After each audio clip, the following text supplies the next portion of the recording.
Qué bien ahora, para terminar este programa, tener a las dos protagonistas.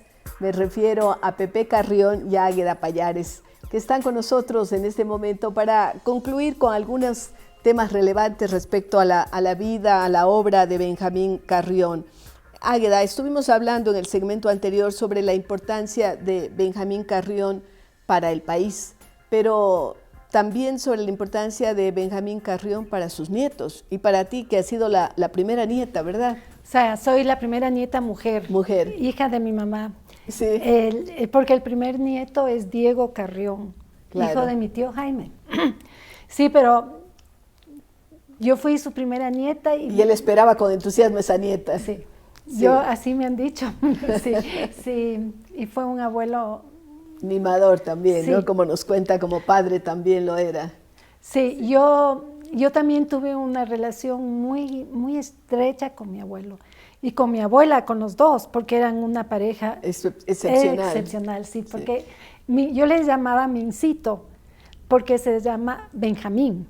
Y los nietos después le decían Papamín. Y yo quería hacerle más cariño, yo le amaba tanto que quería que sea más cariñoso. Y que era propio. Y le decía Mincito. Mintito. Mincito. Mincito. Como Benjamincito. Ya no podía ser más cursi, pero bueno, esa era yo. Entonces, sí, y yo me acuerdo mi infancia mucho con mi abuelo. ¿Hiciste algún viaje con él? Con él sola yo no, pero nos fuimos a México. Y luego para eventos, ¿no? Sí, de la familia, sí, me imagino. Sí. Sí, eso sí, con mi abuelo sí. Y ustedes comparten también el hecho de ser escritoras, porque hay una tradición ya familiar, pues Benjamín, Pepe, Águeda. Águeda, ¿cómo se siente con esta hija que continúa y perpetúa la tradición literaria de la familia? Bueno, me parece maravilloso y además me parece normal. Normal. Normal. Es una linda palabra.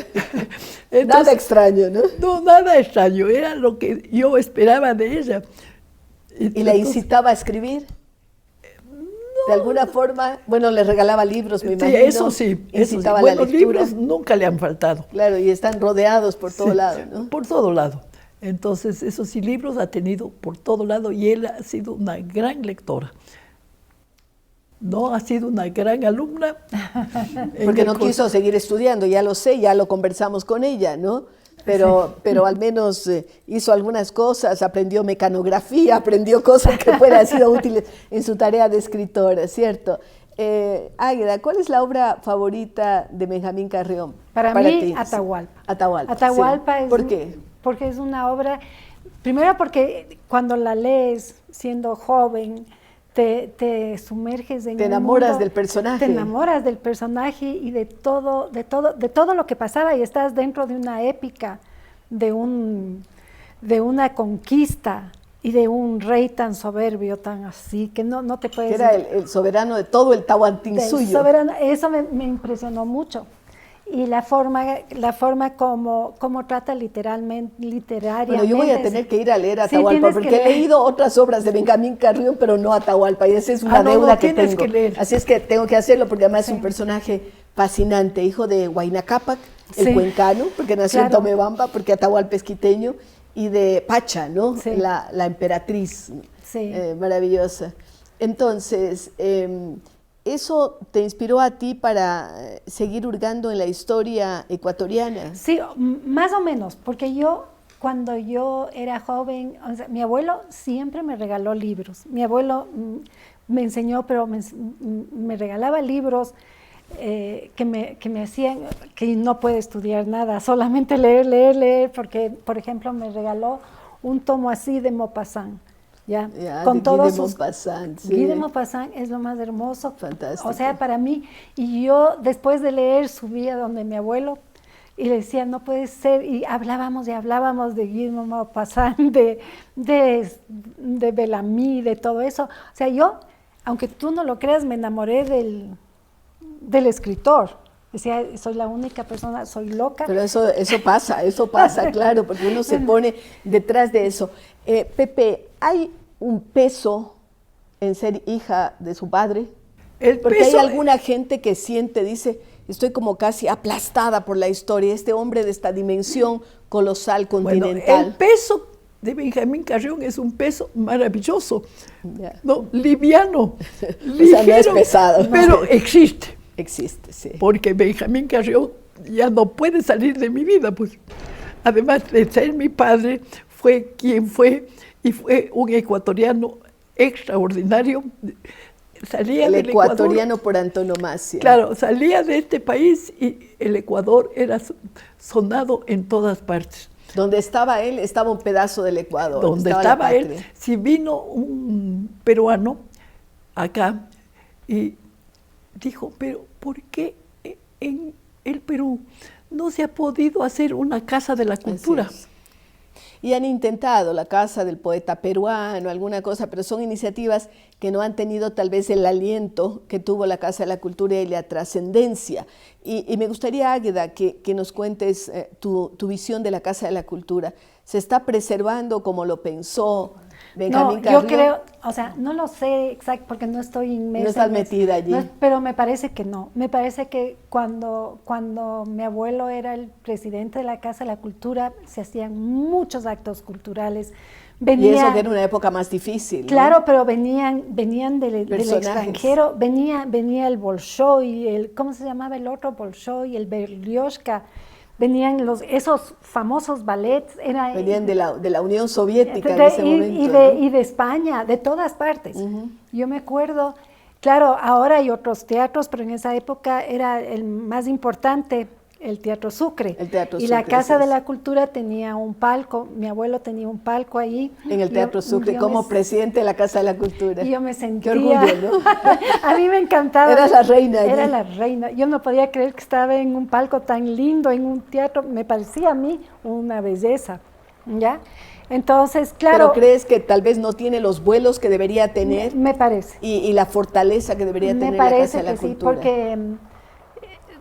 cuenta mucho quién lo dirige, ¿no? El peso que tenía mi abuelo, que tiene, claro, que sigue teniendo. A lo mejor casi eso es imposible de superar. Pero sí una persona que tome de esa manera, que no le haga una cosa política, pero yo prefiero no meterme allí. Está bien, y ser respetuosa. Sí. Y Pepe, cuando hablamos de ese legado de Benjamín Carrión, ¿coincides con Águeda en que la Casa de la Cultura por un lado y por otro lado Atahualpa son los mayores legados, o hay otro que quieras compartir con nosotros? Bueno, el legado más importante que ha dejado por lo menos en una familia es el amor por este país. No, y por ejemplo por Loja, porque él era lojano, bueno, amaba a Loja. ¿E iban con frecuencia a Loja? No. Era dificilísimo. Era difícil.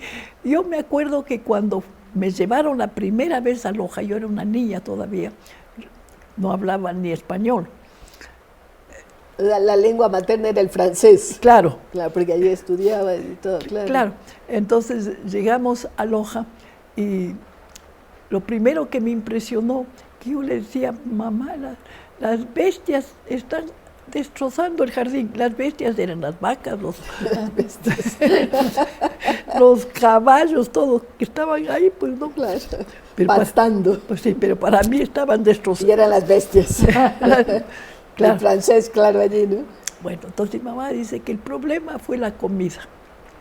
Como nosotros, mi hermano Jaime y yo, la comida. Y que solo tomábamos leche. Pero leche de tarro. Ya procesada, diríamos, ya, ¿no? Sí. Pero no la leche salida del animal. No. Entonces mi mamá le pagaba algo a una muchachita, una para empleada, sí, para que lleve la leche porque en la farmacia compraba. Entonces que lleve la leche a la farmacia y comprarla de allí. Es que la primera vez el abuelo de mi mamá mandó una vaca para que le ordene. Tenga leche fresca para la niña. Y ella casi se muere, le parecía que nunca más vuelve a tomar el pipí de la vaca. No, nunca más el pis de la vaca. No, nunca más. Le pareció... Qué cosa increíble. Le pareció asqueroso. Entonces tuvieron que hacer así, mandar la leche y decir que viene de tarro y todo. Y que viene de la farmacia, ¿no? Qué increíble. Son estos recuerdos, yo digo, que son preciosos, ¿no? Porque son parte de la vida cotidiana, del diario vivir de un personaje que aparece encumbrado, pero que tiene esa humanidad, ¿no? Sí, Y pero esa que es humano, preocupación. pues, ¿no? Así es, sí. Sí, eso me parece extraordinario.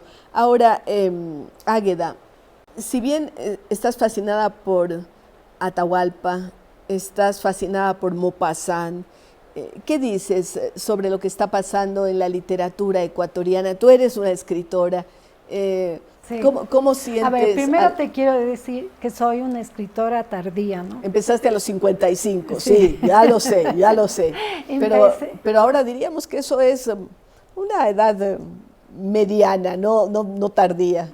Ya, pero para mí sí, porque es como que empiezas a conocer, A descubrirte a ti misma a esa edad.